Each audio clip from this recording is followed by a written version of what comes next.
Hello students, good morning. अपना topic चल रहा था टाइप्स ऑफ कंप्यूटर और उसमें मैंने आपको बताया था कि जो डिजिटल कंप्यूटर है इनको 4 भागों में बांटा गया है: सुपर, मेनफ्रेम, मिनी और माइक्रो। लेकिन इनको जो अलग अलग किया गया था उसके पीछे कारण क्या थे, क्या रीज़न थे। तो पहला कारण था साइज के अनुसार, आकार के अनुसार। दूसरा था कॉस्ट या कीमत के अनुसार। तीसरा था स्टोरेज कैपेसिटी, संग्रह करने की क्षमता के अनुसार। और चौथा था प्रोसेसिंग स्पीड, कार्य करने की गति के अनुसार। तो इसके अनुसार ये चारों मैंने बिल्कुल क्रम में लिखे हैं। सबसे पहला है सुपर कंप्यूटर। इसकी साइज भी सबसे बड़ी होती है, कॉस्ट भी सबसे ज़्यादा होती है, प्रोसेसिंग स्पीड और स्टोरेज कैपेसिटी इसकी ज़्यादा होती है। उसके बाद मेनफ्रेम की, फिर मिनी की और लास्ट में माइक्रो की। अब सुपर कंप्यूटर के लिए मैंने आपको बताया था कि सुपर कंप्यूटर मेनली 2 काम करता है। एक तो वेदर फोरकास्टिंग, मौसम की भविष्यवाणी करना, और दूसरा एटॉमिक पावर के क्षेत्र में, परमाणु ऊर्जा के क्षेत्र में। ये एक साइंटिफिक कंप्यूटर है, आम व्यक्ति के पास मिलता नहीं है। या तो किसी देश की गवर्नमेंट के पास होता है या फिर कोई बहुत बड़ा ऑर्गेनाइजेशन हो उसके पास ही ये मिलता है, क्योंकि इसकी कीमत करोड़ों रुपए में होती है। भारत ने जो सबसे पहला सुपर कंप्यूटर बनाया था उसका नाम परम था और 1998 में इसको बनाया गया था। आज अपन बात करते हैं मेनफ्रेम कंप्यूटर की। मेनफ्रेम कंप्यूटर की साइज सुपर से कम होती है, मिनी से ज़्यादा होती है। कॉस्ट का भी यही है, प्रोसेसिंग स्पीड का भी यही है और स्टोरेज कैपेसिटी का भी यही है। मेनफ्रेम कंप्यूटर एक्चुअल में जो डिज़ाइन किया गया था वो किया गया था नेटवर्किंग के लिए। किसके लिए? नेटवर्किंग के लिए। अब आपको सबसे पहले ये पता होना चाहिए भी कंप्यूटर नेटवर्क क्या है। नेटवर्क का अर्थ है कि जब 2 या 2 से अधिक कंप्यूटर को अपन किसी भी माध्यम द्वारा आपस में जोड़ते हैं और उनके बीच डेटा कम्युनिकेशन होता है, डेटा का आदान प्रदान होता है, तो उसे कंप्यूटर नेटवर्क कहते हैं। ठीक है, सिंपल सी डेफिनेशन है कि जब 2 या 2 से अधिक कंप्यूटर को अपन आपस में किसी माध्यम के द्वारा जोड़ते हैं। माध्यम क्या हो सकते हैं? वायर से जोड़ सकते हो, वेव से जोड़ सकते हो, सैटेलाइट से जोड़ सकते हो। तो किसी भी माध्यम द्वारा जब आपस में जोड़ते हैं और इनके बीच डेटा का आदान प्रदान या कम्युनिकेशन होता है तो उसे कंप्यूटर नेटवर्क कहते हैं। नेटवर्किंग में एक मेन कंप्यूटर होता है और बाकी सारे कंप्यूटर इससे जुड़े रहते हैं। एक होता है मेन कंप्यूटर, बाकी सब इससे जुड़े रहते हैं। ये जो मेन कंप्यूटर होता है इसको बोलते हैं सेंट्रल कंप्यूटर। सेंट्रल कंप्यूटर, और आजकल लोग इसको सर्वर भी कहते हैं। नेटवर्किंग में वह कंप्यूटर जो सभी कंप्यूटर से जुड़ा रहता है उसको सेंट्रल कंप्यूटर या सर्वर कहते हैं। तो जब अपन मेनफ्रेम कंप्यूटर की बात करते हैं तो अपन ये लिखते हैं कि मेनफ्रेम कंप्यूटर नेटवर्किंग में एज ए सेंट्रल कंप्यूटर या एज ए सर्वर के रूप में उपयोग में लिया जाता है। क्लियर हुआ? मेनफ्रेम कंप्यूटर किस लिए बनाया गया है? नेटवर्किंग के लिए। और नेटवर्किंग में इसका यूज क्या है? एज ए सर्वर या सेंट्रल कंप्यूटर के रूप में इसका उपयोग किया जाता है। तो मेनफ्रेम कंप्यूटर के लिए वो 4 बातें तो है ही: cost, size, processing speed, storage capacity super से कम होती है और मिनी से ज़्यादा होती है, जो इन कंप्यूटर को अलग अलग बांटने के कारण है। इसके अलावा मेनफ्रेम कंप्यूटर की ये विशेषता है कि मेनफ्रेम कंप्यूटर को नेटवर्किंग में यूज़ किया जाता है और नेटवर्किंग में इसका जो उपयोग है वो एज ए सेंट्रल कंप्यूटर या सर्वर के रूप में किया जाता है। ठीक है, अब अगर ये एज ए सेंट्रल कंप्यूटर या किया जाता है तो एक दो लाइनें अपन और लिख सकते हैं। देखो इसमें एक साथ काफी सारे कंप्यूटर इससे जुड़े हैं, तो अपन ये कह सकते हैं कि इस कंप्यूटर पर एक समय में एक से अधिक व्यक्ति कार्य कर सकते हैं। एक समय में एक से अधिक व्यक्ति कार्य कर सकते हैं और एक से अधिक कार्य कर सकते हैं। यह आवश्यक नहीं है कि सभी एक ही काम करें, सारे अपने अलग अलग काम भी कर सकते हैं। तो मेनफ्रेम कंप्यूटर में अपन ये कह सकते हैं कि मेनफ्रेम कंप्यूटर पर एक समय में एक से अधिक व्यक्ति काम करते हैं और एक से अधिक कार्य कर सकते हैं।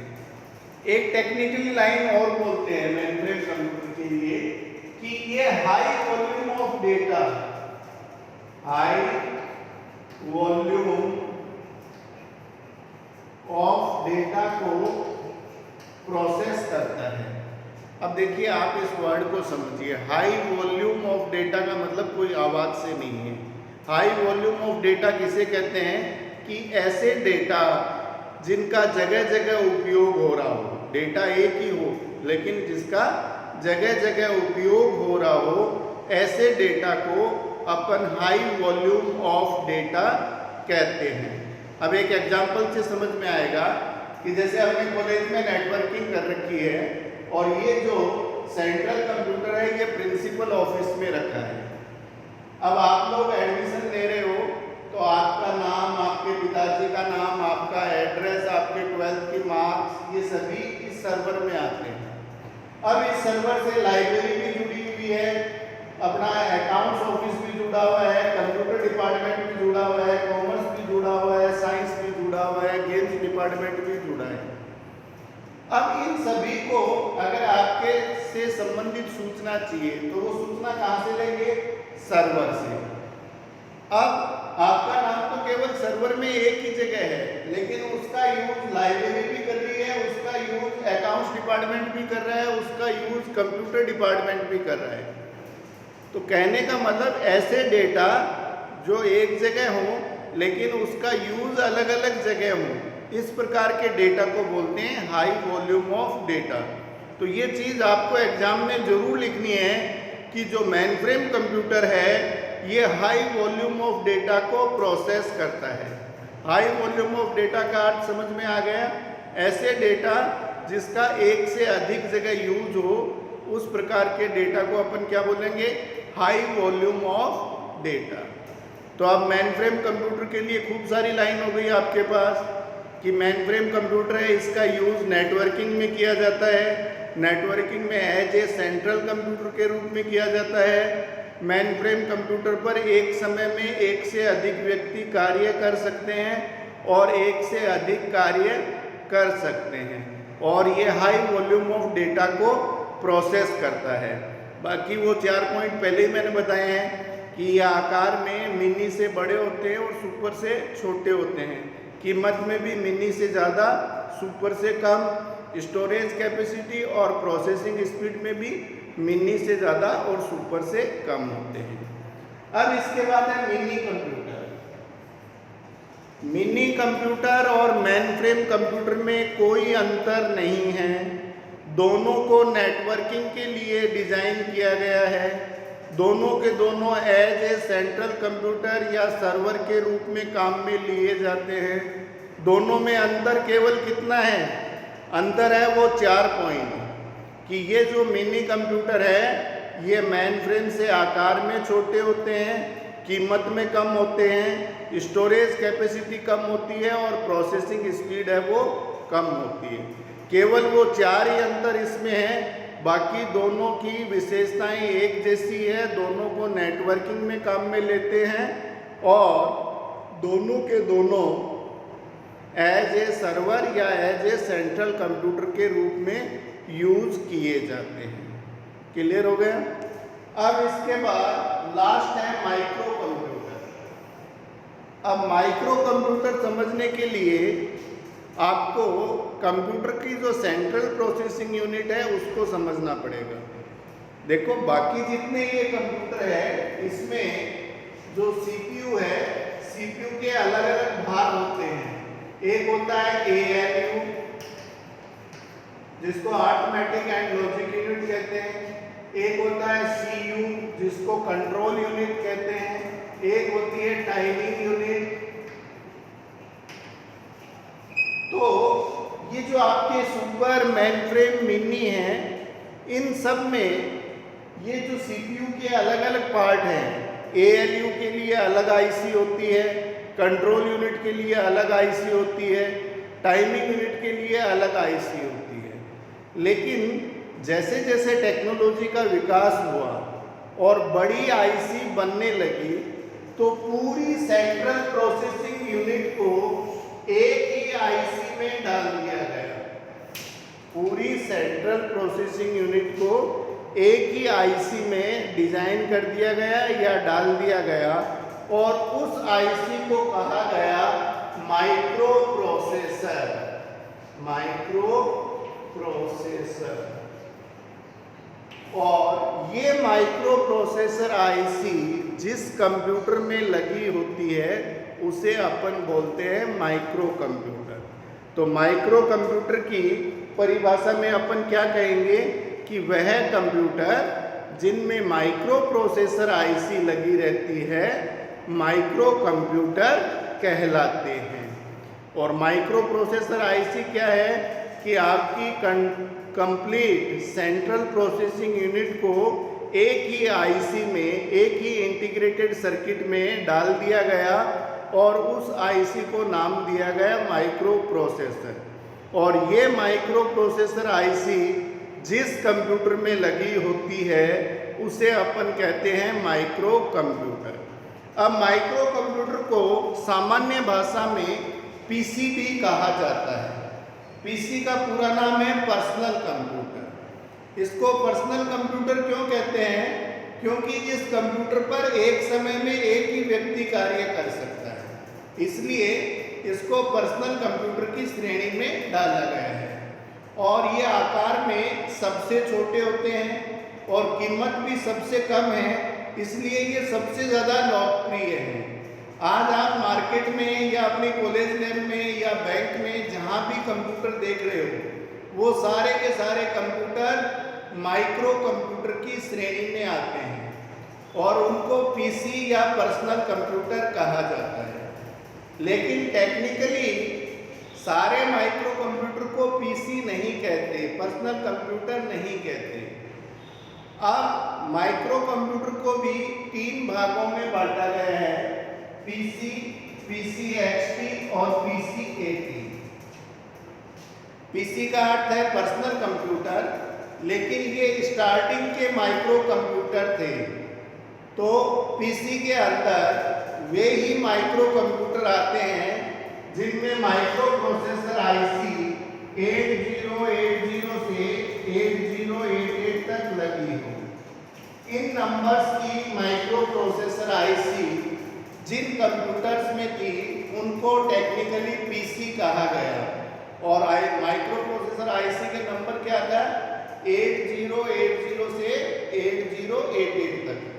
इस दौरान जितनी भी IC बनी है, जैसे 8085 बनी है, 8086 बनी है, ये सारे PC कहलाए। PC की एक विशेषता और थी कि सेकेंडरी मेमोरी के रूप में इसमें हार्ड डिस्क लगाने की कोई सुविधा नहीं थी। हार्ड डिस्क होती है आपकी सेकेंडरी मेमोरी जिसमें डेटा परमानेंटली स्टोर रहते हैं। आगे अपन जब मेमोरी यूनिट पढ़ेंगे तब हार्ड डिस्क के बारे में आपको डिटेल से बताऊंगा। तो PC वे कंप्यूटर हैं, सबसे पुराने थे, सबसे पहले माइक्रो कंप्यूटर थे जिनमें माइक्रो प्रोसेसर IC 8080 से 8088 तक लगी थी और इसमें हार्ड डिस्क लगाने की कोई सुविधा नहीं थी। दूसरे हैं PCHT। PCHT के अंदर जो माइक्रो प्रोसेसर IC काम में ली गई वो थी 8088, PC कंप्यूटर की लास्ट। ये जो PC के आगे HT लगा है इसका मतलब होता है एक्सटेंडेड टेक्नोलॉजी या एक्सटेंडेड मेमोरी। PC और PCHT में अंतर क्या है कि PCHT में हार्ड डिस्क लगाने की सुविधा दी गई और हार्ड डिस्क लगाने की सुविधा मिल गई इसलिए इसको एक्सटेंडेड या बढ़ी हुई टेक्नोलॉजी कहा गया। कुछ बुक्स में आपको एक्सटेंडेड मेमोरी भी मिलेगा, क्योंकि बढ़ाया क्या आपने, हार्ड डिस्क बढ़ाया तो मेमोरी बढ़ाई है, तो इसको personal computer with extended technology भी कहते हैं और personal computer with extended memory भी कहते हैं। और PCXT में जो माइक्रो प्रोसेसर आईसी लगती है वो लगती है 8088 और साथ में हार्ड डिस्क लगाने की सुविधा दी गई। अब जितने भी कंप्यूटर चल रहे हैं वो चल रहे हैं PC80। PC80 का मतलब है personal computer with advance technology. और इनकी जो माइक्रो प्रोसेसर आईसी है उसकी काफी लंबी लिस्ट है। ये शुरू होती है 80386, फिर 486 आया, फिर 586 आया, फिर पेंटियम सीरीज आ गई P1, P2, P3, P4 और अब I सीरीज चल रही है, I3, I5, I7 भी आ गया और I9 भी आ गया। अब अगर आज आप जितने भी कंप्यूटर देखोगे या कोई नया कंप्यूटर ले रहा है तो उन सब में जो माइक्रो प्रोसेसर आईसी मिलेगी वो I सीरीज में मिलेगी, किसी में I3 मिलेगी, किसी में I5 मिलेगी और अभी कोई लेटेस्ट लेके आया तो I7 और I9 भी मिल सकता है। आप लोग अगर मार्केट में कंप्यूटर लेने जाते हो तो सबसे पहले आपसे वो पूछेगा कि कौन सा कंप्यूटर चाहिए, और कौन से में अपन सबसे पहली चीज़ जो बताते हैं वो माइक्रो प्रोसेसर आईसी के बारे में बताते हैं। अपन जाके उससे बोलेंगे हमें I3 चाहिए, I7 चाहिए, तो उसको लगेगा कि इसको कंप्यूटर का नॉलेज है। और अपन जाके ऐसे बोलेंगे भी इंटरनेट तेज चलना चाहिए, फास्ट चलना चाहिए, तो वो समझेगा कि इसको कंप्यूटर का नॉलेज नहीं है। क्योंकि जितने माइक्रो प्रोसेसर नए नए आ रहे हैं उन सब में स्पीड बढ़ के आ रही है। तो जब भी कंप्यूटर लो तो लेटेस्ट माइक्रो प्रोसेसर आईसी वाला ही लेना चाहिए, क्योंकि 5-4 साल बाद भी वो नया रहेगा। और अगर आज आपने P4 खरीद लिया या P3 खरीद लिया तो आधे से ज़्यादा तो सॉफ्टवेयर भी नहीं चलेंगे उसमें, और जो नए नए ऑपरेटिंग सिस्टम आ रहे हैं वो भी उसमें नहीं चलेंगे। तो अपना टॉपिक चल रहा था PC80 personal computer with advance technology. ये स्टार्ट हुआ था 386 से, फिर पेंटियम सीरीज आई P1, P2, P3, P4 और अब इसमें चल रही है I7। क्योंकि जितनी भी एडवांस टेक्नोलॉजी के जो पीसी बन रहे हैं वो सारे PC80 के अंदर ही आते हैं। तो ये आपके कंप्लीट 4 प्रकार के जो डिजिटल कंप्यूटर थे वो मैंने आपको बता दिए हैं। सबसे पहला था सुपर, जो मौसम की भविष्यवाणी और परमाणु ऊर्जा के क्षेत्र में यूज होता है। दूसरा था मेनफ्रेम, जो कंप्यूटर नेटवर्किंग में एज ए सेंट्रल कंप्यूटर के रूप में यूज होता है। तीसरा था मिनी और मेनफ्रेम दोनों सेम है, अंतर केवल वो 4 हैं कि ये साइज में कम है, कीमत में कम है, स्टोरेज कैपेसिटी में कम है और प्रोसेसिंग स्पीड में कम है। और लास्ट है माइक्रो कंप्यूटर किसे कहते हैं? वे कंप्यूटर जिनमें माइक्रो प्रोसेसर आईसी लगी हो माइक्रो कंप्यूटर कहलाते हैं। और सामान्य भाषा में इसको पीसी या पर्सनल कंप्यूटर कहते हैं। लेकिन टेक्निकली देखते हैं तो पीसी 3 प्रकार के होते हैं। सबसे पहला है पीसी, फिर है PCXT, फिर है PC80। तो पीसी केवल स्टार्टिंग के जो पर्सनल कंप्यूटर थे या माइक्रो कंप्यूटर थे उन्हीं को कहा गया। और इनमें माइक्रो प्रोसेसर आईसी कौन सी यूज की गई? 8080 से 8088 तक, और इसमें हार्ड डिस्क लगाने की सुविधा नहीं थी। फिर आया PCXT personal computer with extended technology.